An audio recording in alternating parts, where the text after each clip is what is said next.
જો આવી ઝાડીઓની વચ્ચે આવેલું છે આ મંદિર, અને ફાઇનલી હવે અમે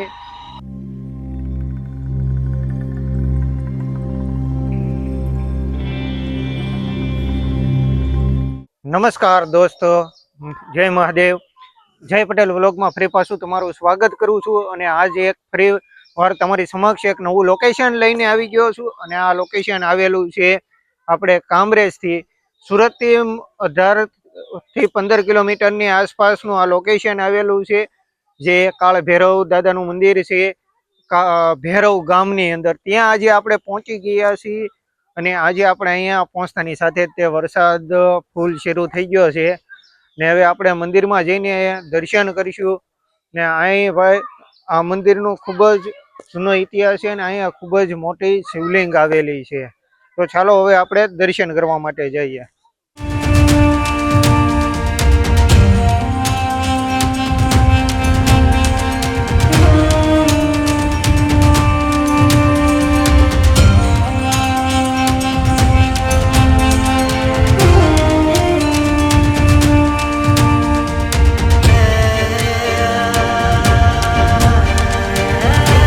મંદિરમાં દર્શન કરીને ખૂબ જ મજા આવી આપણને, ને તમને પણ મહાદેવના મેં દર્શન કરાવ્યા આજે।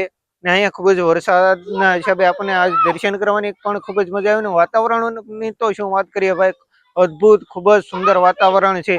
આ બાજુની સાઈડ આપણે જોઈએ તો એકદમ અદ્ભુત ભાઈ વાતાવરણ છે, આવું સુંદર મજાનું અહીંયા વાતાવરણ છે ભાઈ। તો વરસાદી માહોલને હિસાબે, ને અમારી પાછળ જે બેક સાઈડ તમને જે દેખાઈ રહ્યું છે એ કાળ ભૈરવ દાદાનું મંદિર છે। અહીં આપણે મહાદેવના દર્શન કર્યા। આજના વ્લોગમાં દિવસ 4 ની અંદર આપણે મહાદેવના કાળ ભૈરવ દાદાના મંદિરે આપણે ભૈરવ ગામની અંદર દર્શન કરવા માટે આવી ગયા છીએ।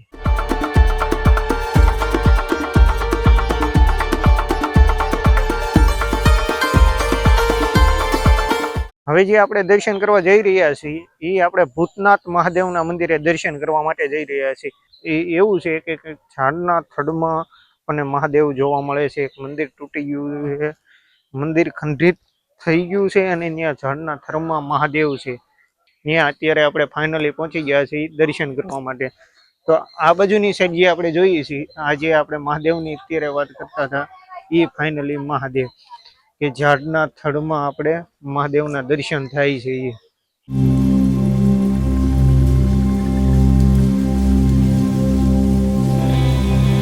તો ફાઇનલી સરસ મજાનું આપણને જોવા મળી ગયું છે।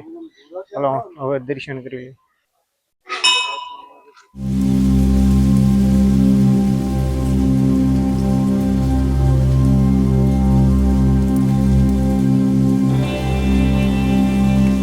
છે ને ભગવાન શિવને પ્રાર્થના કરી, અને ભગવાન શિવે તાપી નદી કિનારે રહેલા માતા ભૈરવીને સ્મરણ કર્યું, અને માતા ભૈરવી શિવમાં પ્રવેશી ગયા, અને પ્રવેશી અને પછી ત્રિપુરાસુરનો માતા ભૈરવીએ ત્યારે વધ કર્યો।